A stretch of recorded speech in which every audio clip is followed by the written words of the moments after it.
கர்த்தருக்கு நன்றி செலுத்தும் விதமாக ஆமே ஸ்தோத்திரம். தகுதியில்லாதபடி இருந்த எங்களை தகுதியுள்ளவராக மாற்றிய தெய்வம், அநேக அதிசயங்களை எங்களுடைய வாழ்க்கையை செய்த தெய்வம், எங்களுடைய பலவீனங்கள் எல்லாம் நீக்கி எங்களை தினந்தினம் பலத்தோடு சக்தியோடு நடத்தக்கூடிய தெய்வம், அனுதினமும் தேவையான உணவு உடையெல்லாம் தந்து நம்மை நடத்தக்கூடிய தெய்வம்.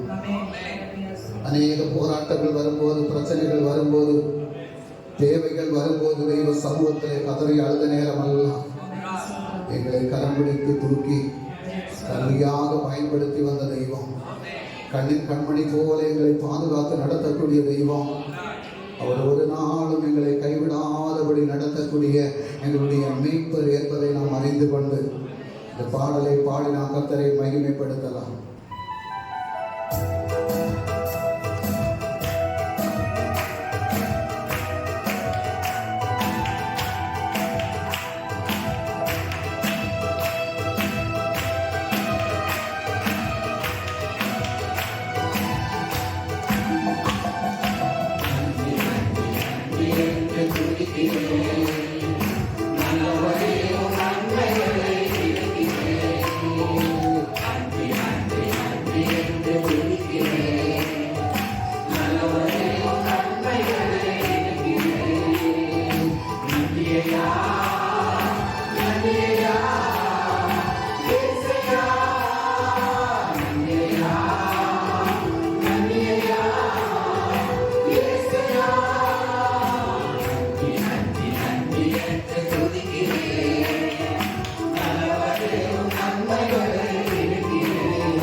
எத்தனை பேர் ஆசையா எழுதுறீங்க?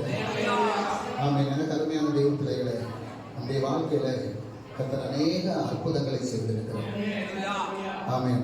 ஒவ்வொரு நாளும் நாம் நடக்கக்கூடிய பாதையில எவ்வளவோ ஆபத்துகள் இருக்கிறது என்பதை அறிந்து கொண்டு நமக்கு முன்பாக போய் நம்முடைய பாதைகளை சபைப்படுத்தி நேரான பாதையை நடத்தக்கூடிய ஒரு தெய்வம் நாம் ஆராதிக்கக்கூடியது. ஆமென். ஸ்தோத்திரம். நான் நெருக்கத்தில் இருந்தேன், கர்த்தரை நோக்கி கூப்பிட்டேன். அவர் என்ன செய்தாரு? அந்த நெருக்கத்தில் இருந்து என்னை விடுதலை ஆக்கினார். ஆமென். ஸ்தோத்திரம். எனக்கு உதவக்கூடிய கர்த்தர் என் நடுவில் இருக்கிறார். எனது பலனும் எனது மீட்பமும் வீரமான தெய்வம். ஹல்லேலூயா. இந்த கர்த்தரை ஆராதனை செய்யும்படியாக தெய்வ சமூகத்தில் நாம் எல்லாரும் எழுந்து நின்று கர்த்தரை துதிக்கும்படியாக தெய்வ சமூகத்தில். ஆமென். ஹல்லேலூயா. கர்த்தர் எனது பக்கம் இருக்க எதற்கும் பயம் இல்லை. ஹல்லேலூயா. கர்த்தர் என்னுடைய பக்கத்தில் இருக்கும்போது நான் எதற்கும் பயப்பட தேவையே இல்லை. ஹல்லேலூயா. ஆமென். கர்த்தருடைய சமூகத்தில் கர்த்தரையே துதிப்பேன், காலமெல்லாம் துதிப்பேன் என்று சொல்லி பாடி கர்த்தரை மகிமைப்படுத்தலாம்.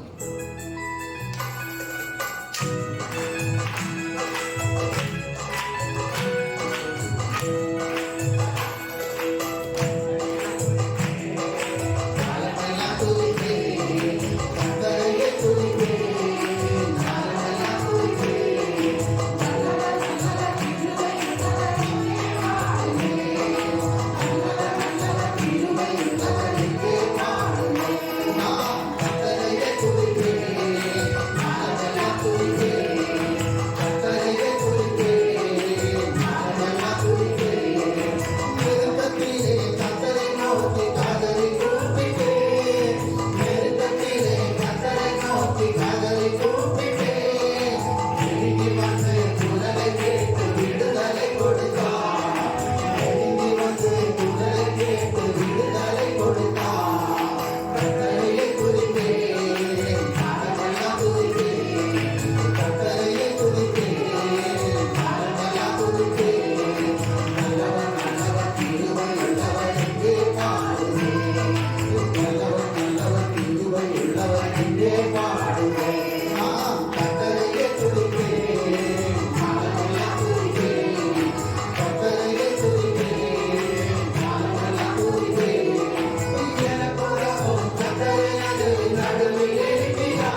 வானத்தையும் பூமியும் அவன் கரங்களிலே வைத்திருக்கக்கூடிய தெய்வம்.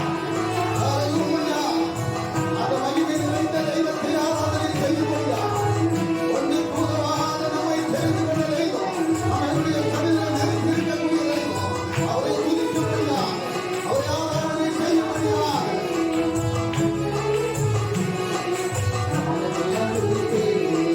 கர்த்தரையே துதிப்பேன்.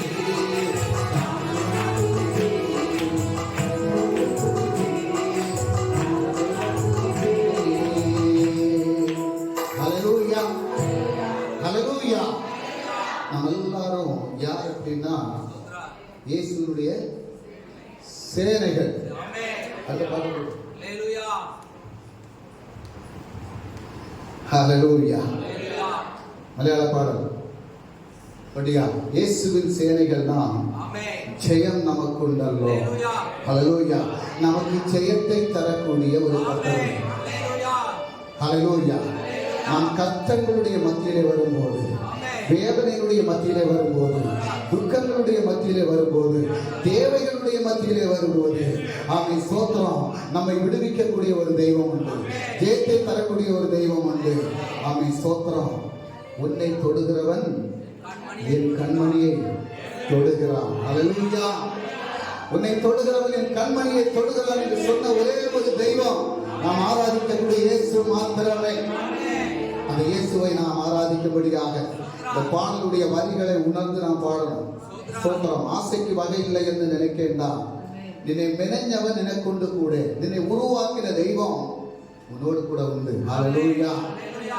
ஆமென். சிருஷ்டிக்கும் அவன் புறவாயுள்ளதெல்லாம் ஏற்பிக்க தன்கையில் சகலத்தையும். ஹல்லேலூயா.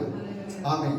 உனக்கு குறைவா இருக்கக்கூடியது எந்த காரியமோ அதை சிருஷ்டிக்கக்கூடிய தெய்வம் தான் நாம் ஆராதிக்கக்கூடிய தெய்வம்.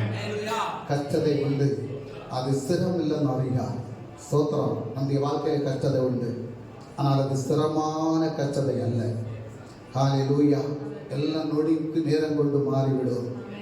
பரிகாரம் உண்டு எல்லா சோதனைகளுக்கும். சர்வசக்தனின் அருகில் உண்டு. ஹல்லேலூயா.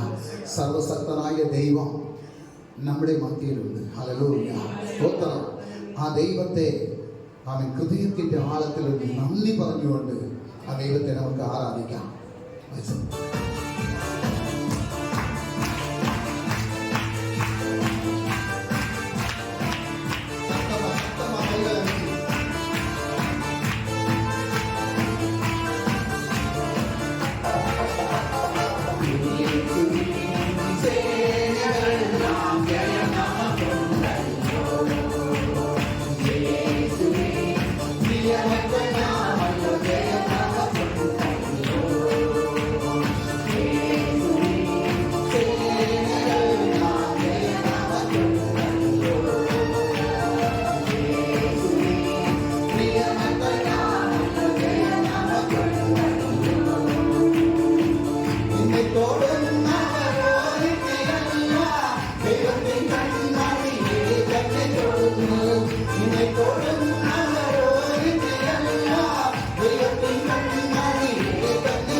காரியத்தை கர்த்தருடைய சக்தியால செய்ய முடியும். ஹல்லேலூயா. ஆமென். ஸ்தோத்திரம். இஸ்ரவேல் ஜனங்களை ஆமென் பார்வோனுடைய சேனைகள் பின்தொடர்ந்து வந்தாங்க. ஸ்தோத்திரம். ஹல்லேலூயா. பார்வோனுடைய சேனையை கொண்டு இஸ்ரவேல் ஜனங்களை ஜெயிக்க முடியல. காரணம் யுத்தம் கர்த்தருடையது. ஹல்லேலூயா. ஆமென். ஸ்தோத்திரம். இஸ்ரவேல் ஜனங்கள் கர்த்தருடைய முத்திரை பதிக்கப்பட்ட ஜனங்கள். ஆமென். உன் மேல ஒரு முத்திரை பதிக்கப்பட்டது என்றால் உனக்கு எதிராக வரக்கூடிய எந்த சைன்யமும் ஆமென் உன்னை தோற்பிக்க முடியாது என்ற விசுவாசத்தோடு கர்த்தரை ஆராதிங்கள். ஹல்லேலூயா. தெய்வ சமூகத்தில் விசுவாசத்தோடு விசுவாசித்தால் தேவனுடைய மகிமையை காண முடியும். விசுவாசிக்க கூடியவனுக்கு எல்லாம் ஆகும். ஹல்லேலூயா. விசுவாசத்தோடு எதை கேட்டாலும் அதை பெற்றுக் கொள்வாய் என்று சொன்னது போல நீ விசுவாசத்தோடு கர்த்தரை ஆராதிக்கலாம். அவன் எனக்கு முன்பாக போகக்கூடிய ஒரு கர்த்தர் உண்டு. ஹல்லேலூயா. எனக்கு பின்பாக வரக்கூடிய ஸ்தோத்திரம் கர்த்தருடைய சேனைகள் உண்டு. ஹல்லேலூயா. எனக்கு முன்பாக கர்த்தர், எனக்கு பின்பாக கர்த்தருடைய சேனைகள். இதற்கு நடுவில் தான் நான் இருக்கிறேன் என்ற விசுவாசம் ஒவ்வொரு தெய்வ பிள்ளைகளுக்கும் வேணும். இன்றைக்கு சரிய விஷயங்களுக்கு எல்லாம் நம்ம பயந்து என்ன ஆகுமோ அப்படின்னு சொல்லி பயந்து தெரிகிறோம். ஹல்லேலூயா. நம்மை நடத்தக்கூடிய ஒரு தெய்வம் உண்டு. ஒரு சர்வசக்தராய தெய்வம். ஹல்லேலூயா. சர்வசக்தராய தெய்வத்தை ஆராதனை செய்வது, அவரை எல்லா நாளும் பாடி அவருடைய நாமத்தை மகிமைப்படுத்துவதற்கு அவரை பாடாத நாட்கள் இல்லை. ஸ்தோத்திரம். கடந்த நாளிலே நான் சொன்ன ஒரு சாட்சி, ஐசக் வில்லியம் என்று சொல்லக்கூடிய ஒரு வாலிப சகோதரனுடைய சாட்சியை நான் சொன்னேன். ஆமென். ஒன்றுமில்லாதபடி இருந்த நேரத்தில் கர்த்தர் கொடுத்த வேலையை செய்வதற்கு தன்னை முழுமையாக அர்ப்பணம் செய்து கொண்டதை நினைத்தான். ஆமென். ஸ்தோத்திரம். கர்த்தர் அவனை வல்லமையாக எடுத்து பயன்படுத்தி இந்த உலகம் அறியத்தக்க விதத்தில் ஒரு பெரிய பாட்டுக்காரனாக கர்த்தர் நிறுத்தி இருக்கிறார். ஹல்லேலூயா. வெள்ளியை புடமிடும் போல என்னை புடமிட்டு ஆமென். நீ பொன்னாக திளங்கணும், அதுதான் அவருடைய விருப்பம். நீ பொன்னாக திளங்கணும், அதுதான் அவருடைய விருப்பம். ஆமென். ஸ்தோத்திரம். வெள்ளியை புடமிடுவது போல நம்மை புடமிடும்படியாக, நீ பொன்னாக விளங்கும்படியாக அவருடைய கரத்திலே உன்னை ஒப்பு கொடுக்கணும். ஹல்லேலூயா. ஆமென். ஸ்தோத்திரம். அவரை நம்பணும். அவர் நம்மை நம்பித்தான் நம்மளை அழைத்தார். ஹல்லேலூயா. நம்ம அவருக்கு பிள்ளைகளா மாறும் அப்படின்னு சொல்லி நம்பிதான் அவர் நம்மளை அழைத்தார். நம்ம அதுபோல அவரை நம்பி அவரை ஆராதனை செய்யும்படியாக இந்த பாடலை பாடி நாம் கர்த்தரை மகிமைப்படுத்தலாம்.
தவறுகள் செய்தால் எங்களை மன்னித்து சனத்திலே நிலைநிறுத்தும்படியா அன்பை விட்டு விலகி போகாதபடி கிருபையிலே நாங்கள் நிற்பதற்கு எங்களுக்கு உதவி செய்யும்படியாக எங்களை நம்புங்கப்பா. உங்க பிள்ளைகளை நம்புங்கப்பா. நாங்கள் உமக்காகவே வாழ எங்களை ஒப்பு கொடுக்கிறோமப்பா. உடைய நாமத்தை மட்டும் மகிமைப்படுத்த ஒப்பு கொடுக்கிறோமப்பா. இந்த உலக ஆசைகள் உலக இன்பங்களுக்காக அல்ல கர்த்தாவே, உம்முடைய பாதையிலே நடப்பதற்கு எங்களுக்கு கிருபை தார். ஒப்பு கொடுக்கிறோம். இயேசு கிறிஸ்து நல்ல நாமத்தில் செபிக்கிறோம். ஜீவனுள்ள நல்ல பிதாவே. ആമേൻ. സ്തോത്രം. എല്ലാവരും ദൈവ സന്നിധിയിൽ ഉൾക്കാരണം. ഇന്നത്തെ നമ്മുടെ ആലോചനയ്ക്കായിട്ട് ചിന്തയ്ക്കായിട്ട് ഞാൻ എടുത്തിരിക്കുന്ന വചനഭാഗം യോശുവയുടെ പുസ്തകം 2-ാം അധ്യായമാണ്. ഈ വചനം ജീവിപ്പിക്കുന്ന വചനമാണ്. സ്വർഗത്തിൽ എന്നേക്ക് സ്ഥിരമായിരിക്കുന്ന വചനമാണ്. വിടുവിക്കുന്ന വചനമാണ്. സൗഖ്യമാക്കുന്ന വചനമാണ്. ഈ വചനം നമ്മൾ ധ്യാനിക്കുമ്പം, ഇത് പഠിക്കുമ്പം അത് നമ്മുടെ ജീവിതത്തിൽ ജീവനായി, സൗഖ്യമായി, അനുഗ്രഹമായി തീരും. അതുകൊണ്ട് വളരെ ശ്രദ്ധയോടെ നമുക്ക് ഈ വേദഭാഗം വായിക്കാം. നമ്മൾ ഒത്തിരി പലപ്പോഴും വായിച്ചു പോയിട്ടുള്ളൊരു വേദഭാഗമാണ്. എങ്കിലും ഒരു പ്രാവശ്യം ആ 2-ാം അധ്യായം നമുക്കൊന്ന് ഒരുമിച്ച് വായിക്കാം. ഞാനത് വായിക്കാം. നിങ്ങൾ നിങ്ങളുടെ ബൈബിള് തുറന്ന് ആ 2-ാം അധ്യായം എന്നോടൊപ്പം അതിൻ്റെ അർത്ഥം മനസ്സിലാക്കി മനസ്സിരുത്തി ഒന്ന് വായിക്കണമെന്ന് ഞാൻ നിങ്ങളോട് അഭ്യർത്ഥിക്കുകയാണ്. വായിക്കാം. യോശുവയുടെ പുസ്തകം 2-ാം അധ്യായം. അനന്തരം നൂന്റെ മകനായ യോശുവ രഹസ്യമായി ഒറ്റ നോക്കേണ്ടതിന് ശിത്തീമിൽ നിന്ന് 2 പേരെ അയച്ചു. നിങ്ങൾ പോയി ദേശവും യെരീഹോ പട്ടണവും നോക്കി വരുവിൻ എന്ന് പറഞ്ഞു. അവർ പുറപ്പെട്ട് രാഹാബ് എന്നു പേരുള്ളൊരു വേശ്യയുടെ വീട്ടിൽ ചെന്ന് അവിടെ പാർത്തു. ഇസ്രായേൽ മക്കളിൽ ചിലർ ദേശത്തെ ശോധന ചെയ്യുവാൻ രാത്രിയിൽ ഇവിടെ വന്നിരിക്കുന്നുവെന്ന് യെരീഹോ രാജാവിന് അറിവ് കിട്ടി. യെരീഹോ രാജാവ് രാഹാബിന്റെ അടുക്കൽ ആളയച്ചു. നിന്റെ അടുക്കൽ വന്ന് വീട്ടിൽ കയറിയിരിക്കുന്ന മനുഷ്യരെ പുറത്തിറക്കി തരിക. അവർ ദേശമൊക്കെയും ഒറ്റുനോക്കുവാൻ വന്നവരാകുന്നു എന്ന് പറയിച്ചു. ആ സ്ത്രീ അവരെ 2 പേരെയും കൂട്ടിക്കൊണ്ടുപോയി ഒളിപ്പിച്ചിട്ട്, അവർ എൻ്റെ അടുക്കൽ വന്നിരുന്നു, എങ്കിലും എവിടുത്തുകാരെന്ന് ഞാൻ അറിഞ്ഞില്ല. ഇരുട്ടായപ്പോൾ പട്ടണവാതിൽ അടയ്ക്കുന്ന സമയത്ത് അവർ പുറപ്പെട്ടു പോയി. എവിടേക്ക് പോയി എന്ന് ഞാൻ അറിയുന്നില്ല. വേഗത്തിൽ അവരുടെ പിന്നാലെ ചെല്ലുവിൻ, എന്നാൽ അവരെ കണ്ടുപിടിക്കാം എന്ന് പറഞ്ഞു. എന്നാൽ അവൾ അവരെ വീട്ടിൻ മുകളിൽ കൊണ്ടുപോയി അവിടെ അടുക്കി വെച്ചിരുന്ന ചണത്തണ്ടുകളുടെ ഇടയിൽ ഒളിപ്പിച്ചിരുന്നു. ആ ആളുകൾ യോർദാനിലേക്കുള്ള വഴിയായി കടവുകൾ വരെ അവരെ തിരഞ്ഞു ചെന്നവർ പുറപ്പെട്ട ഉടനെ പട്ടണവാതിൽ അടച്ചു. എന്നാൽ അവർ കിടപ്പാൻ പോകും മുമ്പേ അവൾ മുകളിൽ അവരുടെ അടുക്കൽ ചെന്ന് അവരോട് പറഞ്ഞത്, യഹോവ ഈ ദേശം നിങ്ങൾക്ക് തന്നിരിക്കുന്നു. നിങ്ങളെയുള്ള ഭീതി ഞങ്ങളുടെ മേൽ വീണിരിക്കുന്നു. ഈ ദേശത്തിലെ നിവാസികൾ എല്ലാവരും നിങ്ങളുടെ നിമിത്തം ഉരുകിപ്പോകുന്നു എന്ന് ഞാൻ അറിയുന്നു. നിങ്ങൾ മിസ്രയീമിൽ നിന്ന് പുറപ്പെട്ടു വരുമ്പോൾ യഹോവ നിങ്ങൾക്ക് വേണ്ടി ചെങ്കടലിലെ വെള്ളം വറ്റിച്ചതും യോർദാൻ അക്കരെ വെച്ച് നിങ്ങൾ നിർമൂലമാക്കിയ സീഹോൻ, ഓഗ് എന്ന 2 അമോര്യ രാജാക്കന്മാരോട് ചെയ്തതും ഞങ്ങൾ കേട്ടു. കേട്ടപ്പോൾ തന്നെ ഞങ്ങളുടെ ഹൃദയം ഉരുകി. നിങ്ങളുടെ നിമിത്തം എല്ലാവർക്കും ധൈര്യം കെട്ടുപോയി. നിങ്ങളുടെ ദൈവമായ യഹോവ തന്നെ മീതെ സ്വർഗത്തിലും താഴെ ഭൂമിയിലും ദൈവമാകുന്നു. ആകയാൽ ഞാൻ നിങ്ങളോട് ദയ ചെയ്യുക കൊണ്ട് നിങ്ങളും എൻ്റെ പിതൃഭവനത്തോട് ദയ ചെയ്ത് എൻ്റെ അപ്പനെയും അമ്മയെയും എൻ്റെ സഹോദരന്മാരെയും സഹോദരിമാരെയും അവർക്കുള്ള സകലത്തെയും ജീവനോടെ രക്ഷിച്ച് ഞങ്ങളുടെ ജീവനെ മരണത്തിൽ നിന്ന് വിടുവിക്കുമെന്ന് യഹോവയെ ചൊല്ലി എന്നോട് സത്യം ചെയ്യുകയും ഉറപ്പുള്ള ഒരു ലക്ഷ്യം തരികയും വേണം. അവർ അവളോട്, ഞങ്ങളുടെ ഈ കാര്യം നിങ്ങൾ അറിയിക്കാതെ ഇരുന്നാൽ നിങ്ങളുടെ ജീവന് പകരം ഞങ്ങളുടെ ജീവൻ വെച്ചു കൊടുക്കും. യഹോവ ഈ ദേശം ഞങ്ങൾക്ക് തരുമ്പോൾ ഞങ്ങൾ നിന്നോട് ദയയും വിശ്വസ്തതയും കാണിക്കും എന്നുത്തരം പറഞ്ഞു.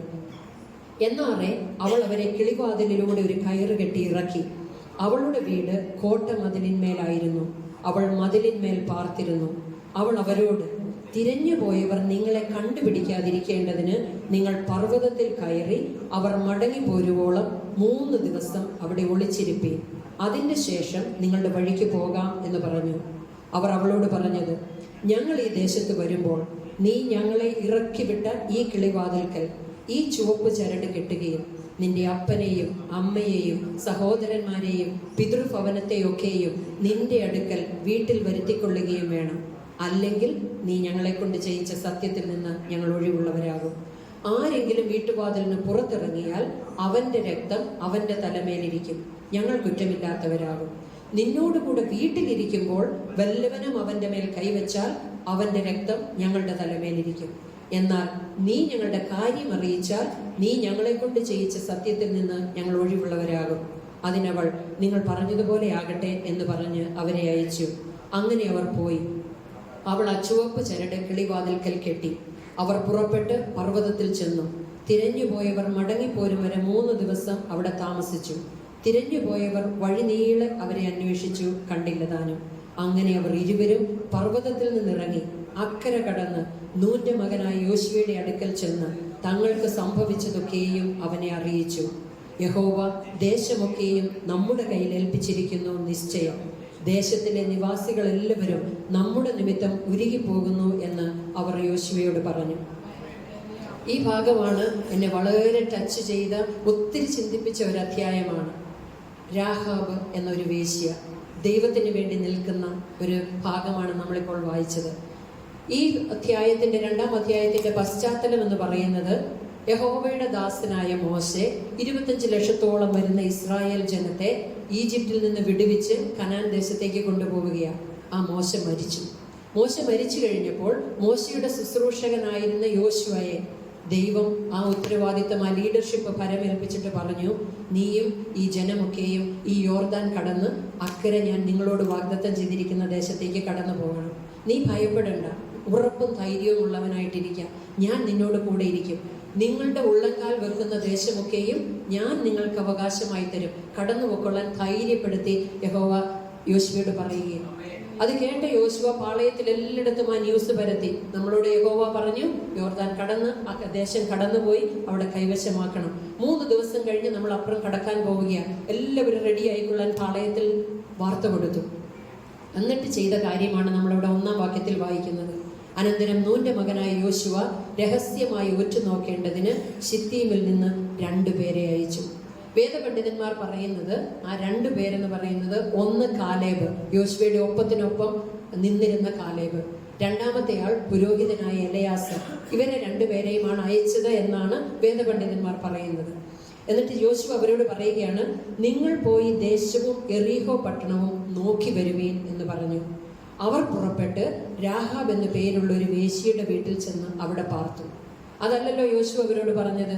ദേശം ഒറ്റ നോക്കിയിട്ട് മടങ്ങി വന്ന് വിവരം പറയാനാ പറഞ്ഞേ. അവര് നേരെ പോയി ഒരു വേശ്യയുടെ വീട്ടിൽ ചെന്നു, അവിടെ പാർത്തു, തിരിച്ചു വന്നു, യോശുവയുടെ അടുത്ത് മടങ്ങി വന്നു. അതെന്തുകൊണ്ട് അവരൊരു വേശ്യയുടെ വീട്ടിൽ പോയി പാർത്തത്? ദേശം മുഴുവൻ ഒറ്റ നോക്കിയിട്ട് വരാനല്ലേ യോശുവ അവരോട് പറഞ്ഞത്.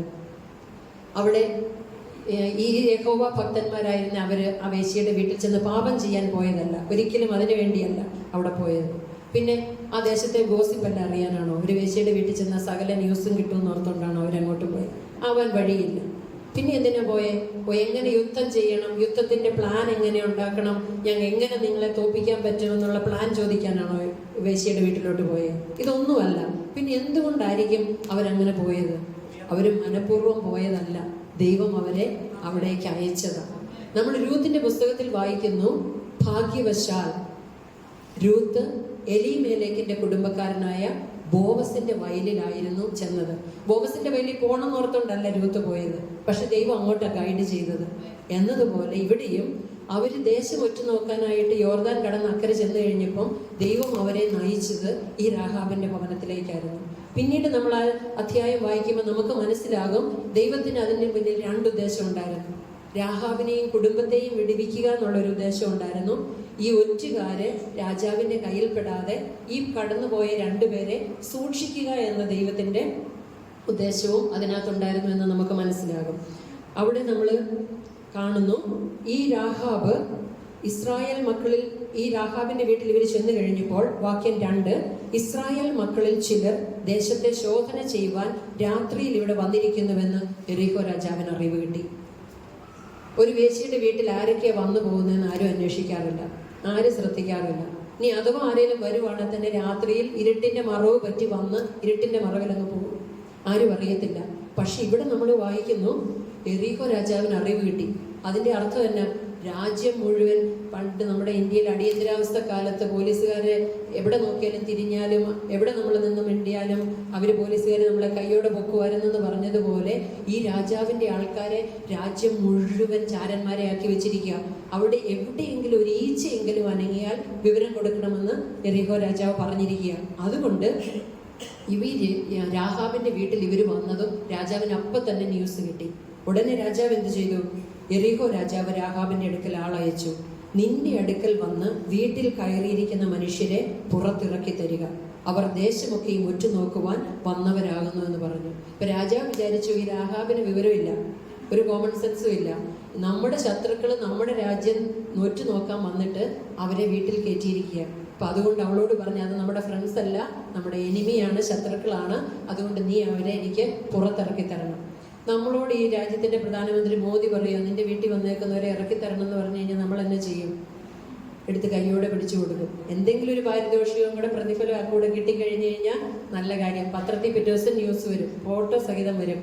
രാജ്യത്തിന്റെ ശത്രുക്കൾ വന്നു കഴിഞ്ഞപ്പോഴത്തേക്കും അല്ലെ ടെററിസ്റ്റുകാർ വന്നപ്പോഴത്തേക്കും നമ്മൾ പിടിച്ചു കൊടുത്ത് നമ്മൾ വലിയ ആളാവും. രാഹാബിനും അത് ചെയ്യാമായിരുന്നു, പക്ഷെ രാഹാബ് അത് ചെയ്തില്ല. രാജാവിനെ അവൾ ഭയപ്പെട്ടില്ല. നമുക്കാണെങ്കിൽ പേടി തോന്നും, ഒരു രാജകൽപ്പന എങ്ങനെ നമ്മൾ മറുതലിക്കും. പക്ഷെ രാഹാബ് അവിടെ ധൈര്യത്തോടെ നിന്നിട്ട് അവൾ എന്ത് ചെയ്തു? ആ സ്ത്രീ അവരെ രണ്ടുപേരെയും കൂട്ടിക്കൊണ്ടുപോയി ഒളിപ്പിച്ചു, അവളുടെ വീട്ടിൽ ഒളിപ്പിച്ചു. എന്നിട്ട് ഈ വന്ന രാജാവ് അയച്ച ദൂതന്മാരോട് പറയുകയാണ് 4-ാം വാക്യത്തിൽ, അവർ എൻ്റെ അടുക്കൽ വന്നിരുന്നു, എങ്കിലും എവിടുത്തുകാരെന്ന് ഞാൻ അറിഞ്ഞില്ല.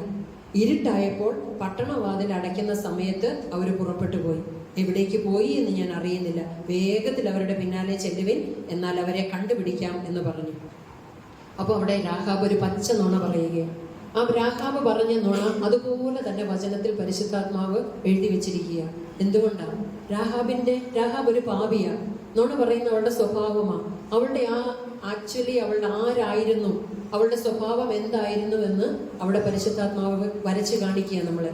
പക്ഷെ ആ നുണ പറഞ്ഞതിനെ ബൈബിൾ ന്യായീകരിക്കുന്നില്ല, പ്രശംസിക്കുന്നുമില്ല. നമ്മളത് ഫോളോ ചെയ്യണമെന്നല്ല പറയുന്നതിന്റെ അർത്ഥം. പക്ഷെ രാഹാബ് ആരായിരുന്നുവെന്നും ദൈവത്തിന് വേണ്ടി അവൾ എന്ത് ചെയ്തുവെന്നും നമ്മൾ മനസ്സിലാക്കാൻ വേണ്ടി ആ രാഹാബ് ചെയ്തത് അതുപോലെ തന്നെ പരിശുദ്ധാത്മാവ് വചനത്തിൽ എഴുതി വെച്ചിരിക്കുകയാണ്. അത് കഴിഞ്ഞ് എന്ത് സംഭവിച്ചു? രാജാവിന്റെ ആൾക്കാർ അത് വിശ്വസിച്ച് കടന്നുപോയി. എന്നിട്ട് രാഹാബ് അവരെ ഒളിപ്പിച്ചിട്ട് ആ വന്ന ആൾക്കാർ പോയി കഴിഞ്ഞപ്പോൾ വീടിന്റെ മുകളിൽ ഒളിപ്പിച്ചിരിക്കുന്നിടത്ത് ചെന്നിട്ട് അവരോട് പറഞ്ഞ കാര്യമാണ് ആ 9-ാം വാക്യം മുതൽ 11-ാം വാക്യം വരെ എഴുതിയിരിക്കുന്നത്. അവിടെ രാഹാബ് പറയുകയാണ്, യഹോവ ഈ ദേശം നിങ്ങൾക്ക് തന്നിരിക്കുന്നു. രാഹാബിന്റെ വെളിപ്പാട് കണ്ടോ? അവളുടെ ആ വിവരം കണ്ടോ യഹോവയെ കുറിച്ച്? ആരാണ് ഈ രാഹാബ്? ഒരു അന്യജാതിക്കാരിയാണ്. ദൈവത്തെ സേവിക്കാത്ത ഒരു രാജ്യത്ത് ജനിച്ചു വളർന്ന ഒരുവളാണ്. അവളൊരു വേശ്യയാണ്. നമ്മുടെ വചനപ്രകാരം 10 കൽപ്പനകളിലെ 7-ാം കൽപ്പന, വ്യഭിചാരം ചെയ്യരുത് എന്നുള്ള കൽപ്പന പരസ്യമായി ലംഘിച്ച് സ്വന്തം ശരീരം വിറ്റ് ജീവിക്കുന്ന ഒരുവളാണ് രാഹാബ്. ആ രാഹാബ് വിഗ്രഹാരാധിയാണ്. ദൈവമായിട്ട് യാതൊരു ബന്ധവും ഇല്ലാത്ത ആളാണ്. പക്ഷേ അവള് ഇവരോട് പറയുക, ഈ വന്ന ഒറ്റുകാരോട് പറയുക, ഈ ദേശം യഹോവ നിങ്ങൾക്ക് തരും എന്നല്ല പറയുന്നേ, ഈ ദേശം യഹോവ നിങ്ങൾക്ക് തന്നിരിക്കുന്നു, അങ്ങനെയാണ് പറയുന്നത്. അതിൻ്റെ ഒപ്പം പറയുക, നിങ്ങളെ കുറിച്ചുള്ള ഭീതി ഞങ്ങളുടെ മേൽ വീണിരിക്കുന്നു. ആ ദൈവത്തെക്കുറിച്ചുള്ളൊരു ഭയം. ഇന്ന് നമ്മൾ കേട്ടല്ലോ, യഹോവയെ ഭയപ്പെട്ട് അവന്റെ വഴികളിൽ നടക്കുന്ന മനുഷ്യൻ ഭാഗ്യവാൻ. ആ യഹോവ ഭയം അവളുടെ ഉള്ളിൽ വന്നു. ഈ ദേശത്തിലെ നിവാസികൾ എല്ലാവരും നിങ്ങളുടെ നിമിത്തം ഉരുകിപ്പോകുന്നു എന്ന് ഞാൻ അറിയുന്നു. അടുത്ത വാക്യം, നിങ്ങൾ മിസ്രയീമിൽ നിന്ന് പുറപ്പെട്ടു വരുമ്പോൾ യഹോവ നിങ്ങൾക്ക് വേണ്ടി ചെങ്കടലിലെ വെള്ളം വറ്റിച്ചത്, യോർദാൻ അക്കരെ വെച്ച് നിങ്ങൾ കുറെ രാജാക്കന്മാരെയൊക്കെ തോപ്പിച്ചല്ലേ ഇങ്ങനെ കടന്നു വന്നേ. അതായത് സീഹോൻ, ഓഗ്, അമോര്യ രാജാക്കന്മാരോടൊക്കെ നിങ്ങൾ ചെയ്തത് ഞങ്ങൾ കേട്ടപ്പോൾ തന്നെ ഞങ്ങളുടെ ഹൃദയം ഉരുകി. നിങ്ങളുടെ നിമിത്തം എല്ലാവരുടെയും ധൈര്യം ഈ രാജ്യത്ത് കെട്ടുപോയി. എന്നിട്ട് അവസാനം അവളൊരു നമ്മൾ ഈ പെരയൊക്കെ പണിത് അവസാനത്തെ ആണിക്കല്ലും അടിച്ചു കയറ്റും എന്ന് പറയല്ലേ, എന്ന് പറഞ്ഞാൽ അവസാനത്തെ ആണി അടിച്ചു കയറ്റി അവള് പറയുക, നിങ്ങളുടെ ദൈവമായ യഹോവ തന്നെ മീതെ സ്വർഗത്തിലും താഴെ ഭൂമിയിലും ദൈവമാണ്. യോശുവയോട് ദൈവം പറഞ്ഞു, ദേശം നിങ്ങൾക്ക് തന്നിരിക്കുന്നു, ഉറപ്പും ധൈര്യമായിട്ടിരിക്കുക, നീ പൊക്കോന്ന് പറഞ്ഞു. യോശുവയ്ക്ക് ആ ധൈര്യം ഇല്ലാത്തതുകൊണ്ടല്ലേ 2 ഒറ്റുകാരെ കടത്തിവിട്ടെ. ഇത്രത്തോളം വർഷം നടത്തിക്കൊണ്ട് വന്ന യഹോവയുടെ അത്ഭുതങ്ങളെല്ലാം കണ്ട് യോശുവ പിന്നെയും 2 പേരെ ഒറ്റുനോക്കാനായിട്ട് വിട്ടു. ഈ ഒറ്റുനോക്കാൻ പോയവരോ പേടിച്ചരണ്ട് ഇവളുടെ വീടിന്റെ മുകളിൽ കയറിയിരിക്കുക, തട്ടിപ്പുറത്ത് കയറിയിരിക്കുക. ആ സമയത്ത് ഈ സ്ത്രീ അവരോട് പറയുകയാണ്, നിങ്ങളെ കാരണം ഞങ്ങളുടെ ധൈര്യം കെട്ടുപോയി. നിങ്ങളുടെ ദൈവം ആരാണെന്ന് ഞങ്ങൾ കേട്ടിട്ടുണ്ട്. ആ ദൈവം ഭയങ്കര ദൈവമാണ്. ഈ ദേശം ആ ദൈവം നിങ്ങൾക്ക് തന്നിരിക്കുന്നു. ആ ദൈവം തന്നെയാണ് യഥാർത്ഥ ദൈവം. ഇതെല്ലാം ഇവൾ അങ്ങോട്ട് പറഞ്ഞ് പഠിപ്പിക്കുകയാണ് ഈ സ്ത്രീ. അതാണ് ഈ രാഹാബിന്റെ വെളിപ്പാടെന്ന് പറയുന്നത്. ഈ രാഹാബ്, അവൾക്ക് എന്താണ് സ്പെഷ്യൽ? എന്തുകൊണ്ടാണ് അവൾ ഇങ്ങനെ പറയുവാനിടയായത്? നമ്മൾ എബ്രായരുടെ ലേഖനത്തിൽ ഒരു വാക്യം വായിക്കുന്നുണ്ട്. എബ്രായരുടെ ലേഖനം, ഹീബ്രൂസ് ചാപ്റ്റർ 4 വേഴ്സ് 2. ഹീബ്രു ലേഖനം 4-ാം അധ്യായം അതിൻ്റെ 2-ാം വാക്യം. അതിൻ്റെ ആ സെക്കൻഡ് ഭാഗം കണ്ടോ? കേട്ടവരിൽ വിശ്വാസമായി പരിണമിക്കായിക കൊണ്ട് കേട്ട വചനം അവർക്ക് ഉപകാരമായി വന്നില്ല. അതാണ് യെരിഹോവിലുള്ള രാജാവിനും അവിടെയുള്ള ജനത്തിനും പറ്റിയത്. ഈ രാഹാബ് കേട്ട ദൈവത്തെക്കുറിച്ച് ഇവൾ ഈ പറഞ്ഞ കാര്യമെല്ലാം അവര് ആ ദേശം മൊത്തം കേട്ടതാണ്. ആ കേട്ട വചനം അവരാരും വിശ്വസിച്ചില്ല. അതുകൊണ്ട് അവർക്കത് ഉപകാരമായി ഭവിച്ചില്ല. പക്ഷെ ഇത് കേട്ട രാഹാബിന്റെ ഉള്ളിൽ ഈ ദൈവത്തെക്കുറിച്ചൊരു വിശ്വാസം വന്നു. ആ വിശ്വാസം ആണ് അവളെ കൊണ്ട് ഈ ദൈവത്തിന്റെ ആൾക്കാർക്ക് വേണ്ടി പ്രവൃത്തി ചെയ്യാൻ അവൾ കാരണമാക്കി തീർത്തത്. അത് അവളുടെ ജീവിതത്തിൽ ഉപകാരമായി വന്നു. ആ ദൈവത്തെക്കുറിച്ച് കേട്ടതെല്ലാം അവൾ അങ്ങ് വിശ്വസിച്ചു. അതുകൊണ്ട് ആ കേട്ട വചനം അവൾക്ക് ഉപകാരമായി വന്നു. കേട്ട വചനം വിശ്വാസമായി അവളുടെ ഉള്ളിൽ ഇറങ്ങി. ആ വിശ്വാസം ദൈവം കണ്ടു. നമ്മുടെ മനസ്സിൽ നമ്മൾ ചിന്തിക്കുന്നത് നമ്മുടെ ദൈവം കണ്ടോണ്ടായിരിക്കുന്നത്. അഗ്നിജ്വാലയ്ക്കൊത്ത കണ്ണുള്ള ഒരു ദൈവത്തെയാണ് നമ്മൾ സേവിക്കുന്നത്. നമ്മളെ ആരും അറിഞ്ഞില്ലെങ്കിലും, ഈ ഭാഗത്ത് നിന്നുകൊണ്ട് ഞാനൊരു ദൂത് പറയാം, നമ്മളെ ആരും മനസ്സിലാക്കിയില്ലെങ്കിലും, അപ്പൻ മനസ്സിലാക്കിയില്ലെങ്കിലും, അമ്മ മനസ്സിലാക്കിയില്ലെങ്കിലും, ഭാര്യ മനസ്സിലാക്കിയില്ലെങ്കിലും, ഭർത്താവ് മനസ്സിലാക്കിയില്ലെങ്കിലും, മക്കള് മനസ്സിലാക്കിയില്ലെങ്കിലും, നമ്മുടെ ജോലി സ്ഥലത്ത് നമ്മുടെ മേലധികാരി, നമ്മുടെ കൂടെ ജോലി ചെയ്യുന്നവരാരും ഈ ഭൂമിയിൽ നമ്മളെ മനസ്സിലാക്കിയില്ലെങ്കിലും, നമ്മുടെ ഹൃദയത്തെ ഉള്ളതുപോലെ അറിയുന്ന ഒരു ദൈവം നമുക്ക് സ്വർഗത്തിലുണ്ട്. ആ ദൈവം നമ്മളെ രാവും പകലും ഒരുപോലെ കണ്ടുകൊണ്ടിരിക്കുക. നമ്മുടെ ഹൃദയം ശുദ്ധിയുള്ളതായിരിക്കണം, നമ്മുടെ ചിന്തകൾ ശുദ്ധിയുള്ളതായിരിക്കണം. അങ്ങനെയെങ്കിൽ ഈ ദൈവം ആരും നമ്മളെ രക്ഷിക്കാത്തയിടത്ത്, ആരും നമ്മളെ കരുതാത്തയിടത്ത് നമ്മളെ കരുതും, നമ്മളെ കരം പിടിക്കും, നമ്മളെ വഴി നടത്തും. രാഹാബിന്റെ വിശ്വാസം ആരും അറിഞ്ഞില്ല യെരിഹോ ദേശത്ത്. ആ വിശ്വാസം ദൈവം കണ്ടു. അതുകൊണ്ട് ദൈവം തീരുമാനിച്ചു, എന്നെ കുറിച്ച് കേട്ടിട്ട് എന്നെ അറിയാത്ത ഇവൾ എന്നെ വിശ്വസിച്ചെങ്കിൽ ഞാൻ ഇവളെ സൂക്ഷിക്കും. ഒറ്റുകാരെ പോയപ്പോൾ നേരെ അവരെ രാഹാബിന്റെ വീട്ടിലേക്ക് അയച്ചു. അവൾ എന്ത് ചെയ്തു? ആ വിശ്വാസം പ്രവൃത്തിയായിട്ട് പരിണമിച്ചു. നമുക്ക് യാക്കോബിന്റെ ലേഖനത്തിലെ ഒരു വാക്യം നോക്കാം. യാക്കോബ് 2:24-25. യാക്കോബിന്റെ ലേഖനം 2-ാം അധ്യായം അതിന്റെ 24-25 വാക്യങ്ങൾ. അവിടെ നാം ഇങ്ങനെ വായിക്കുന്നു: മനുഷ്യൻ വെറും വിശ്വാസത്താലല്ല, പ്രവൃത്തികളാൽ തന്നെ നീതീകരിക്കപ്പെടുന്നു. ആ വിശ്വാസം അവളുടെ ഉള്ളിൽ ഉടലെടുത്ത ആ വിശ്വാസം കൊണ്ടാണ് അവള് ആ ഒറ്റുകാരെ സൂക്ഷിക്കാനിടയായത്. 25-ാം വാക്യത്തിൽ നാം വായിക്കുന്നു: അവണ്ണം രാഹാബ് എന്ന വേശ്യയും ദൂതരെ കൈക്കൊള്ളുകയും വേറൊരു വഴിയായി പറഞ്ഞയക്കുകയും ചെയ്തതിൽ പ്രവൃത്തികളാലല്ലയോ നീതീകരിക്കപ്പെട്ടത്. റോമരുടെ ലേഖനത്തിൽ നമ്മൾ വായിക്കുന്നു, ദൈവം നീതീകരിച്ചവരെ ആർ കുറ്റം വിധിക്കും. ബൈബിളിൽ ഈ രാഹാബ് എന്ന വേശ്യയെ കുറിച്ച് 8 ഇടത്ത് പറയുന്നുണ്ട്. അതിൽ 5 ഇടത്തെ വേശ്യയായ രാഹാബ് എന്ന് പറയുന്നുള്ളൂ. അത് അവൾ ആരായിരുന്നു എന്ന് നമുക്ക് മനസ്സിലാക്കി തരാൻ പരിശുദ്ധാത്മാവ് വേശ്യയായ രാഹാബ് എന്ന് പറഞ്ഞാലും പിന്നത്തേതിൽ വേശ്യ എന്ന പേര് മാറ്റി രാഹാബ് എന്ന് മാത്രമേ വചനത്തിൽ എഴുതുന്നുള്ളൂ. ദൈവം അവളുടെ അഡ്രസ്സ് മാറ്റി. നമ്മൾ എവിടെ നിന്ന് തുടങ്ങി എന്നുള്ളത് വിഷയമല്ല, നമ്മുടെ അവസാനം എങ്ങനെയായിരിക്കുന്നു എന്നുള്ളതാണ് ഇമ്പോർട്ടന്റ്. നമ്മൾ ഒന്നുമല്ലായ്മയിൽ നിന്നാണ് തുടങ്ങിയത്. ഈ ദൈവത്തെ അറിഞ്ഞപ്പോൾ നമ്മൾ ആരുമല്ലായിരുന്നു. കൃപയാൽ, കരുണയാൽ. ഞാനും ഒരു റോമൻ കാത്തലിക് കുടുംബത്തിൽ ജനിച്ചു വളർന്നതാണ്. കൃപയാൽ ബഹറിൽ വെച്ച് ഈ ദൈവത്തെ അറിയുവാൻ, രക്ഷിക്കപ്പെടുവാൻ, സ്നാനപ്പെടുവാൻ ഇടയായി. അന്ന് ഞാൻ ഒന്നുമല്ലായിരുന്നു. ദൈവം എൻ്റെ അഡ്രസ്സ് മാറ്റി. അതുപോലെ ദൈവത്തെ സേവിക്കുന്നവരുടെ എല്ലാം അഡ്രസ്സ് ദൈവം മാറ്റും. ദൈവം നമ്മുടെ ഭാവിയെ മാറ്റും. ഒരു രാഹാബ് എന്ന വേശ്യയെ ഒരു നല്ലവളാക്കി, നല്ലൊരു രാഹാബാക്കി ദൈവം മാറ്റിയെങ്കിൽ അത് തന്നെ ദൈവം നമ്മളുടെ ജീവിതത്തിലും ചെയ്യും. ഈ രാഹാബ് എന്ത് ചെയ്തു?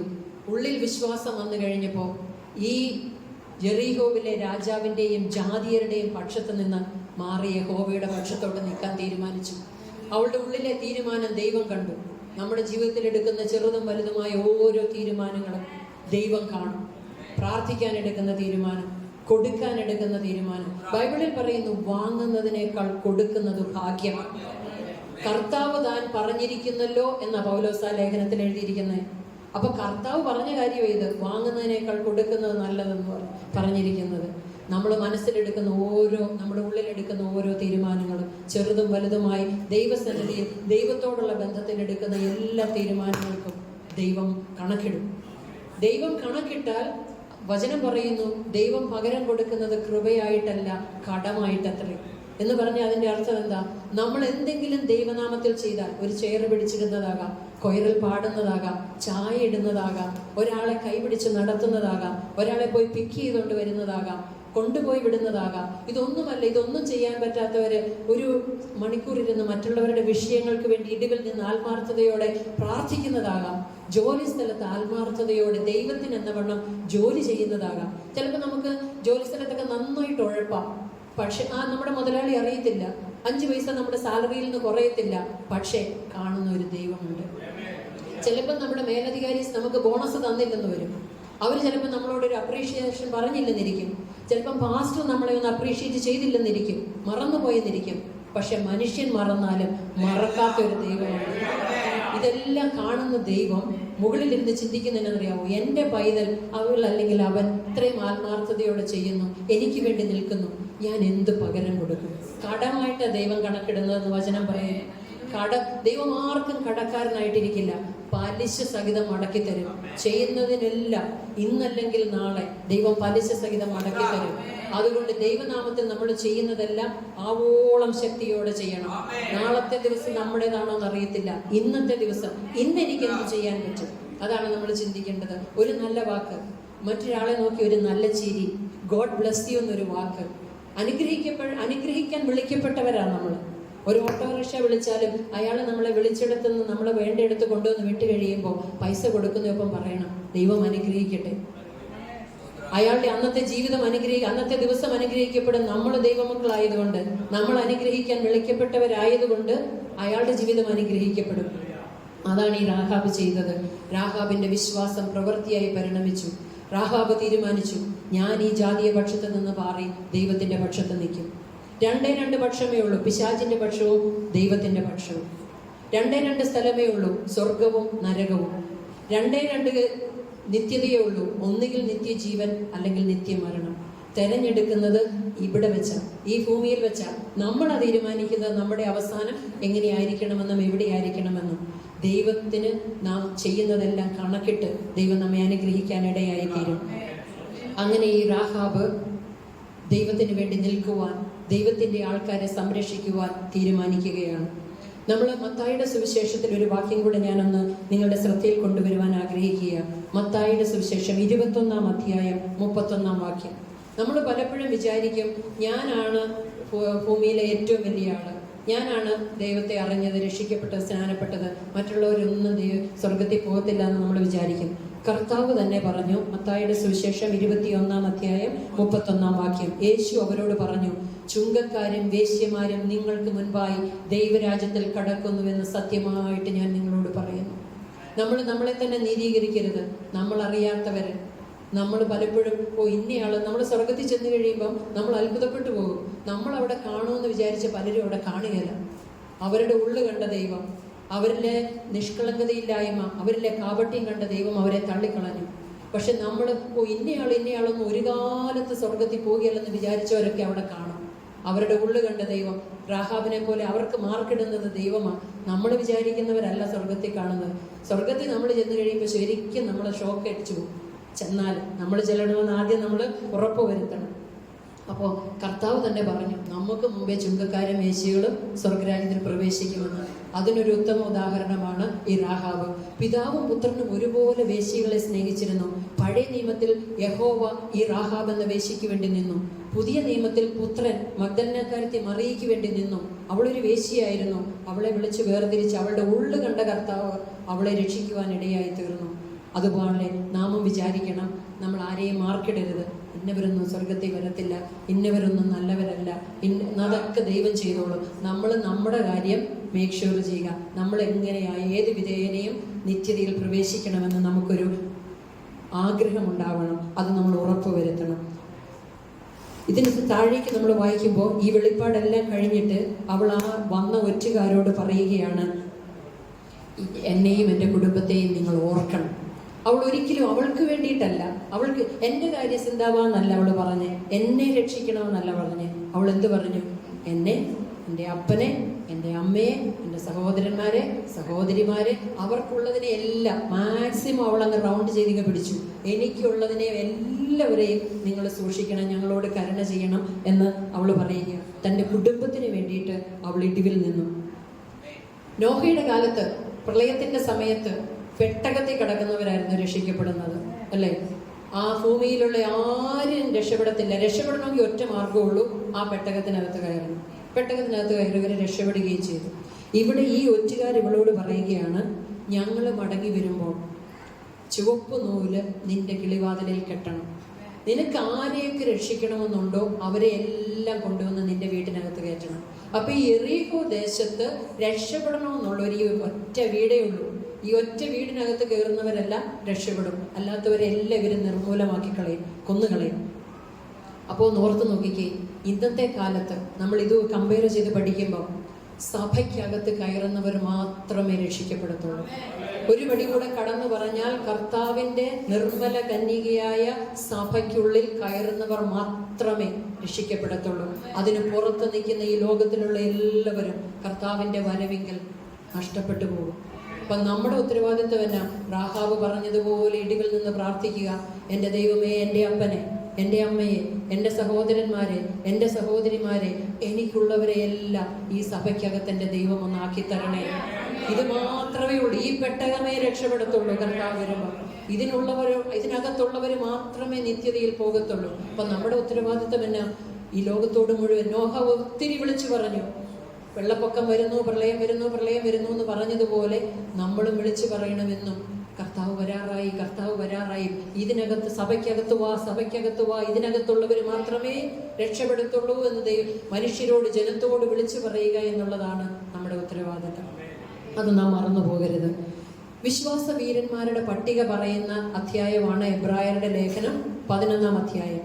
അതിനകത്തെ 31-ാമത്തെ വാക്യം ഒന്ന് എടുക്കാമോ? എബ്രായരുടെ ലേഖനം 11-ാം അധ്യായം, വിശ്വാസ വീരന്മാരുടെ പട്ടിക പറയുന്ന അധ്യായം.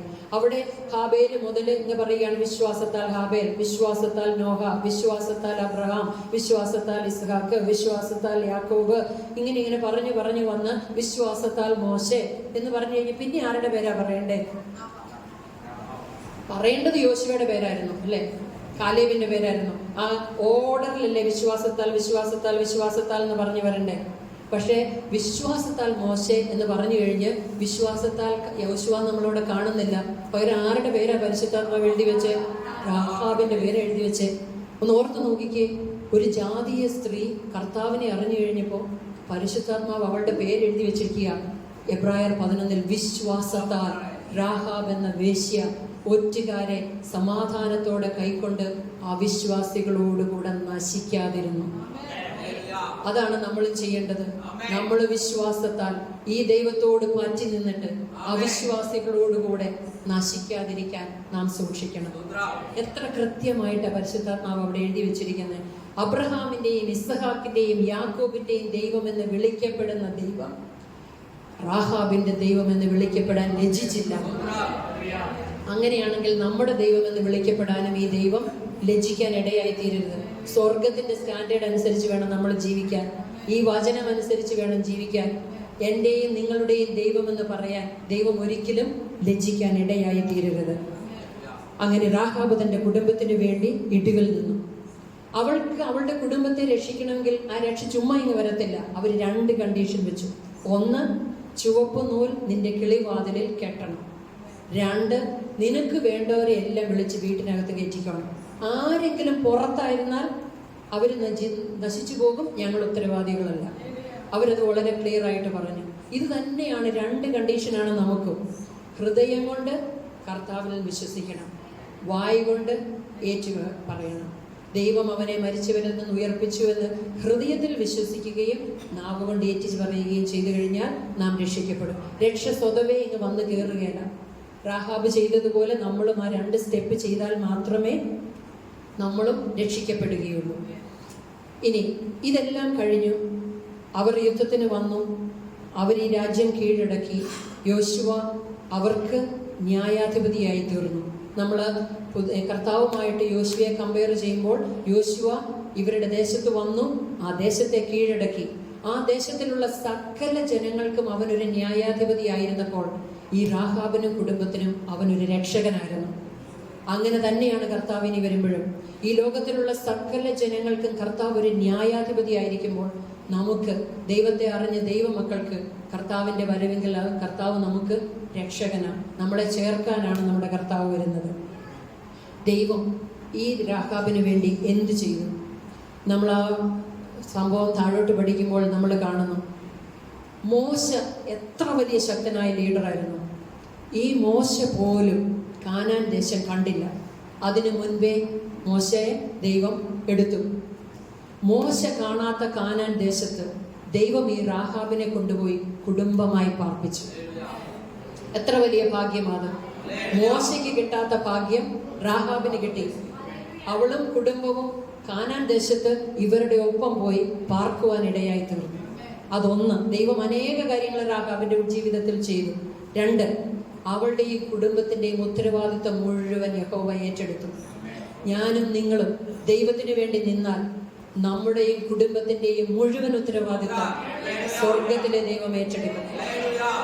എന്താ ദൈവം ചെയ്തത്? ദൈവം മത്തായിയുടെ സുവിശേഷം 1-ാം അധ്യായം അതിന്റെ 5-ാമത്തെ വാക്യം ഒന്ന് എടുക്കാമോ? മത്തായിയുടെ സുവിശേഷം 1-ാം അധ്യായം അതിന്റെ 5-ാമത്തെ വാക്യം. അവിടെ നാം ഇങ്ങനെ വായിക്കുന്നു, ശൽമോൻ റാഹാബിൽ ബോവസിനെ ജനിപ്പിച്ചു. ഇസ്രായേലിയരുടെ ഇടയിൽ നിന്ന്, തൻ്റെ സ്വന്തം ജനത്തിൽ നിന്ന് റാഹാബിന്, വേശ്യയായ റാഹാബിന് ദൈവം ഒരു ഭർത്താവിനെ കൊടുത്തു. ശൽമോൻ ഒരു ഇസ്രായേലിയനായിരുന്നു. റാഹാബ് ദൈവത്തിന് വേണ്ടി നിന്നപ്പോൾ അവളെ ഇവരുടെ ഒപ്പം കാനാൻ ദേശത്ത് കൊണ്ടുപോയിട്ട് യഹോവ അവൾക്കൊരു ഭർത്താവിനെ കൊടുത്തു.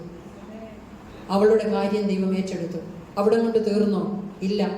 അവൾക്ക് ദൈവം ഒരു മകനെ കൊടുത്തു, ബോവസ്. വെറും ഒരു മകനെയല്ല. ഈ ബോവസ് ആരായിരുന്നു? രൂത്തിന്റെ ഭർത്താവായി തീർന്ന ബോവസ് ആണ്. ബെത്ലഹേമിൽ ബോവസ് മഹാധനികനായിരുന്നു. അവൻ പ്രശസ്തനായിരുന്നു. പഴയ നിയമത്തിൽ കർത്താവിന്റെ നിഴല ബോവസ്. അത്ര വലിയ ഒരു മകനെയാണ് ദൈവം റാഹാബിന് സ്വന്തം ഉദരത്തിൽ പുത്രനായിട്ട് കൊടുത്തത്. ഭർത്താവിനെ കൊടുത്തു, തലമുറയെ കൊടുത്തു. പിന്നീട് ബോവസ് റൂത്തിൽ ഓബേദിനെ ജനിപ്പിച്ചു. ഒരു നല്ല മരുമകളെ കൊടുത്തു. റൂത്തിനെ മരുമകളായിട്ട് കൊടുത്തു റാഹാബിന്. ആരാണ് റൂത്ത്? അമ്മായിയമ്മയോട് പറ്റി നിൽക്കുന്നവൾ. ഇസ്രായേലിന്റെ ദൈവമായ യഹോവയുടെ ചിറകിൻ കീഴെ പൂർണ്ണമായി ആശ്രയിച്ചു വന്നവൾ. സഭയ്ക്ക് നിഴലാണ് പഴയ നിയമത്തിൽ റൂത്ത്. ആ റൂത്തിനെ മരുമകളായിട്ട് കൊടുത്തു. റാഹാബിന്റെ സകല കാര്യവും ദൈവം ഏറ്റെടുത്തോ? ഭർത്താവിനെ കൊടുത്തു, നല്ലൊരു സന്താനത്തെ കൊടുത്തു, നല്ലൊരു മരുമകളെ കൊടുത്തു. അവിടെ കൊണ്ട് തീർന്നോ? രൂത്തിൽ ബോവസ് ഓബേദിനെ ജനിപ്പിച്ചു. ഓബേദ് ഇശായിയെ ജനിപ്പിച്ചു. ആ ഇശായിയിൽ നിന്നാണ് ദാവീദ് വന്നത്. ദാവീദിൽ നിന്നാണ് യേശു ജനിച്ചത്. ഒരു കൊച്ചുമകൻ, ഓബേദ്, മിടുക്കനായ ഒരു കൊച്ചുമകനെ, ഗ്രാൻഡ് ചൈൽഡിനെ റാഹാബിന് ദൈവം കൊടുത്തു. അവിടെ കൊണ്ട് തീർന്നോ? യേശുവിന്റെ വംശാവലിയിൽ അവളെ വല്യമ്മയാക്കി തീർത്തു. രക്ഷകൻ, ലോകത്തിന്റെ രക്ഷകനായ യേശുവിന്റെ വല്യമ്മയാക്കി റാഹാബിനെ ദൈവം തീർത്തു. രാഹാബ് എവിടെ നിന്ന് എവിടെ ചെന്നു? അവളുടെ അഡ്രസ്സ് മാറ്റിയത് കണ്ടോ ദൈവം? ഇസ്രായേൽ ജനത്തിൽ ആർക്കും കിട്ടാത്ത ഭാഗ്യം ദൈവം റാഹാബിന് കൊടുത്തു. റാഹാബിന് വേണ്ടി ദൈവം അത് ചെയ്തെങ്കിൽ പാർഷ്യാലിറ്റി കാണിക്കുന്ന ദൈവത്തെയാണോ നാമം സേവിക്കുന്നത്? ഒരിക്കലുമല്ല. ദൈവത്തിന് വേണ്ടി നിന്നാൽ, ദൈവത്തിന് വേണ്ടി നാം എന്തെങ്കിലും ചെയ്താൽ അത് മറന്നു കളയുവാൻ നമ്മുടെ ദൈവം അനീതിയുള്ള ദൈവമല്ല. കണക്കിട്ട് ദൈവം നമുക്ക് അനുഗ്രഹിക്കും, നമ്മളെ കരം പിടിച്ച് വഴി നടത്തും. ഈ ദൈവം അവളെ നീതീകരിച്ചു. അവളുടെ വേശ്യ എന്ന പേര് മാറ്റി രാഹാബ് എന്നാക്കി. വേശ്യ എന്നുള്ള ഭാഗം മായ്ച്ചു കളഞ്ഞ് അവളെ രാഹാബ് എന്നാക്കി. പിന്നീടുള്ള ഭാഗങ്ങളിൽ നമ്മൾ വായിക്കുമ്പോൾ രാഹാബ് എന്നേ പറയുന്നുള്ളൂ.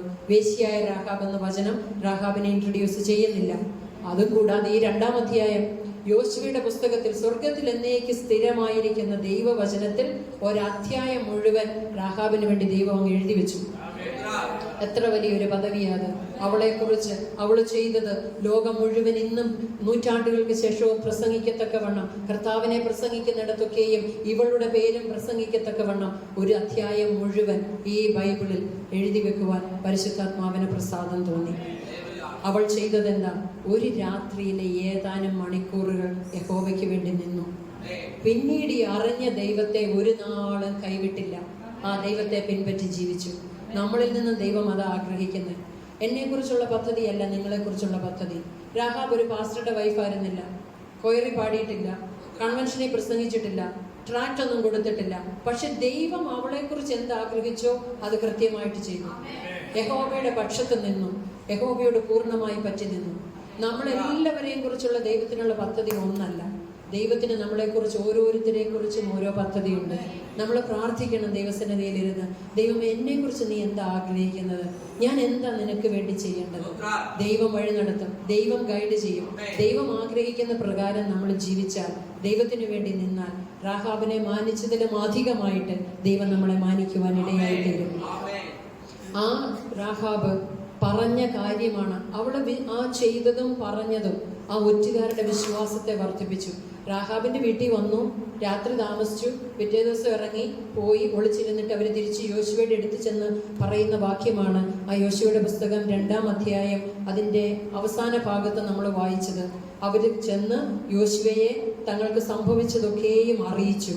എന്നിട്ട് അവർ പറയുന്ന ഒരു കാര്യമുണ്ട് യോശുവയോട്, യഹോവ ദേശമൊക്കെയും നമ്മുടെ കയ്യിൽ ഏൽപ്പിച്ചിരിക്കുന്നു നിശ്ചയം. അവർക്ക് ഉറപ്പ് എവിടെ നിന്നാണ് കിട്ടിയത്? രാഹാബിൽ നിന്നാണ് കിട്ടിയത്. രാഹാബിന്റെ വാക്ക് ആ ഒറ്റുകാരുടെ ഉള്ളിൽ വിശ്വാസമായി തീർന്നു. അവരത് ചെന്ന് യോശുവയോട് പറഞ്ഞു, അത് യോശുവയുടെ ഉള്ളിൽ വിശ്വാസമായി തീർന്നു. യോശുവ അത് പാളയത്തിലെല്ലാം പ്രസിദ്ധമാക്കി. അവരെല്ലാം ഉരുകിയിരിക്കുക, അവരുടെ ധൈര്യമെല്ലാം കെട്ടിരിക്കുക. ആ ദേശം യഹോവ നമ്മുടെ കയ്യിൽ ഏൽപ്പിച്ചിരിക്കുന്നു, നമുക്ക് പോകാം.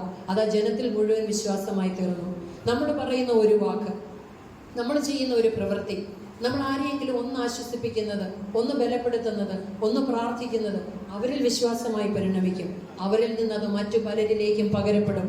അങ്ങനെ നമ്മളിലെ വിശ്വാസം, നമ്മൾ പറഞ്ഞ വാക്ക് അനേകർക്ക് അനുഗ്രഹമായി തീരുവാനിടയായി തീരും.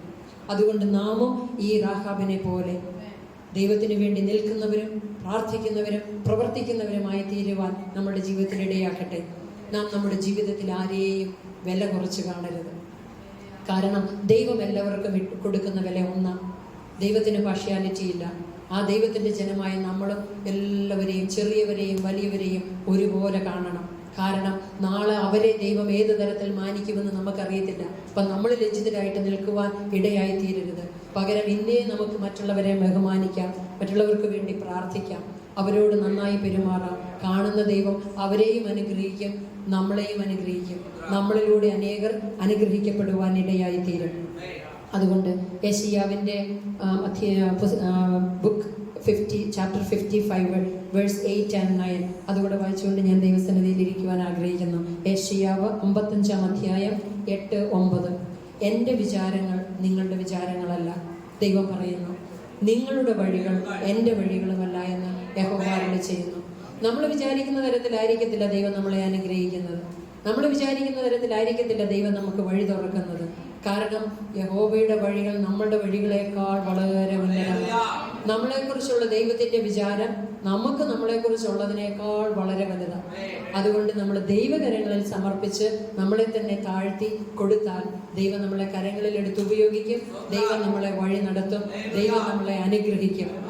ഓർക്കുക, നമ്മുടെ ആരംഭം എങ്ങനെയായിരുന്നു എന്നുള്ളതല്ല പ്രധാനം, നമ്മുടെ അവസാനം എങ്ങനെയാണെന്നുള്ളതാണ്. കർത്താവ് വരുമ്പോൾ ഇന്ന് ഓരോ ദിവസവും അനേകര് ഭൂമിയിൽ മരിച്ചുകൊണ്ടിരിക്കുക. നമ്മൾ ഇന്നും മരിച്ചിട്ടില്ല. അത് നമ്മുടെ യോഗ്യത കൊണ്ടല്ല, നമ്മൾ അവരെക്കാളും എന്തെങ്കിലും തരത്തിൽ മെച്ചമായതുകൊണ്ടല്ല, ഒരുപക്ഷെ കുറവുകൾ ഉള്ളത് കൊണ്ട് ദൈവം ഒരു ചാൻസും കൂടെ, ഒരു ദിവസവും കൂടെ, ഒരു മാസവും കൂടെ, ഒരു വർഷവും കൂടെ ദൈവം നമുക്ക് അഡീഷണൽ തരുക. എന്തിനാ? ഒന്നുകൂടെ നന്നാകാൻ, ഒന്നുകൂടെ ദൈവത്തിന്റെ പദ്ധതി തികയ്ക്കാൻ, ഒന്നുകൂടെ ദൈവത്തോട് അടുക്കാൻ, ഒന്നുകൂടെ നിത്യത ഉറപ്പാക്കാൻ ദൈവം നമ്മളോട് കാണിക്കുന്ന കരുണയായിട്ടേ അതിനെ എടുക്കാവൂ.